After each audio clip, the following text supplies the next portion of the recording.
Bonjour et bienvenue dans cette vidéo.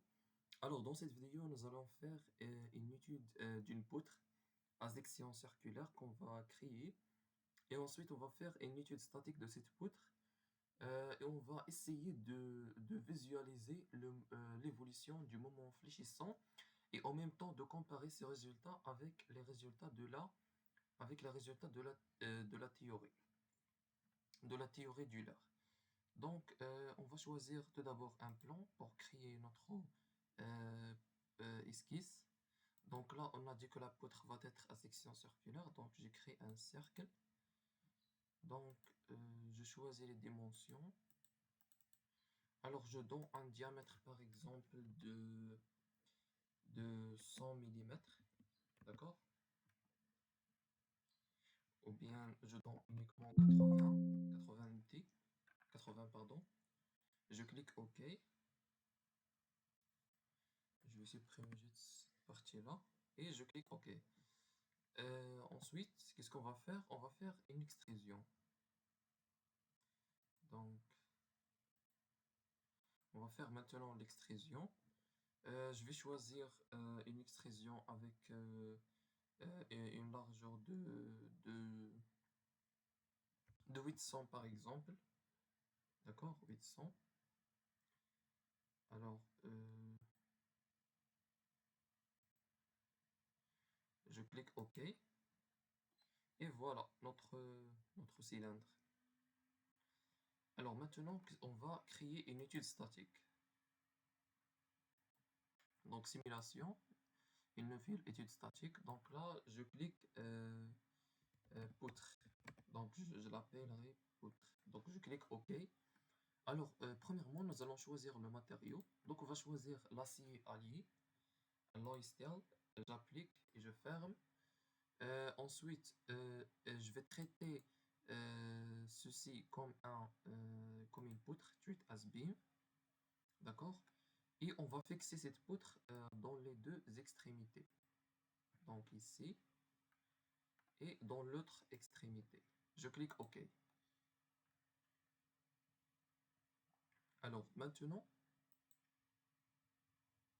je vais appliquer une force sur cette poutre-là. Je vais choisir le plan. Donc je choisis top plane. Et je saisis la force. Donc je donne une force par exemple de 900 newtons. D'accord? 900 newtons. Donc est-ce qu'on peut visualiser ces forces? Oui. Donc on va appliquer dans la direction inverse.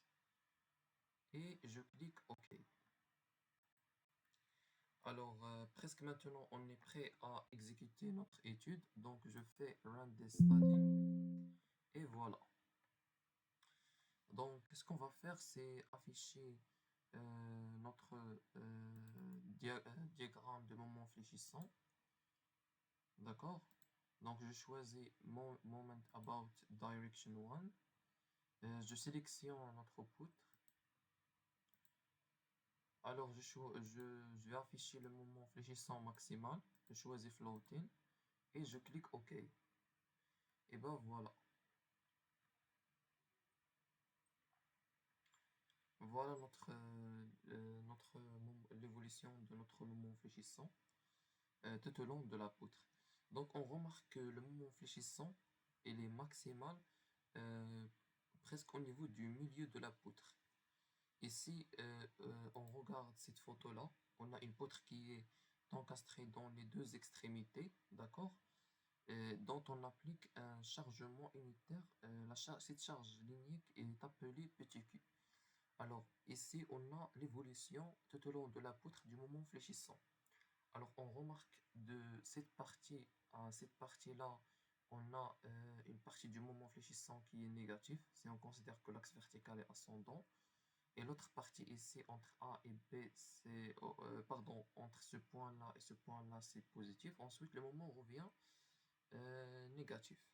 Et on remarque aussi que le moment fléchissant il est maximal pour x égale à L02, c'est-à-dire au milieu. Donc on remarque ici une coïncidence ou bien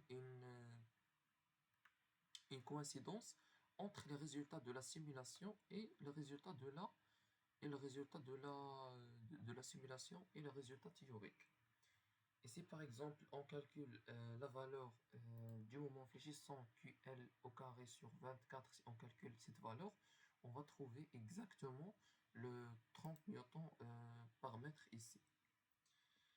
Donc c'est ça pour notre vidéo. Donc au revoir.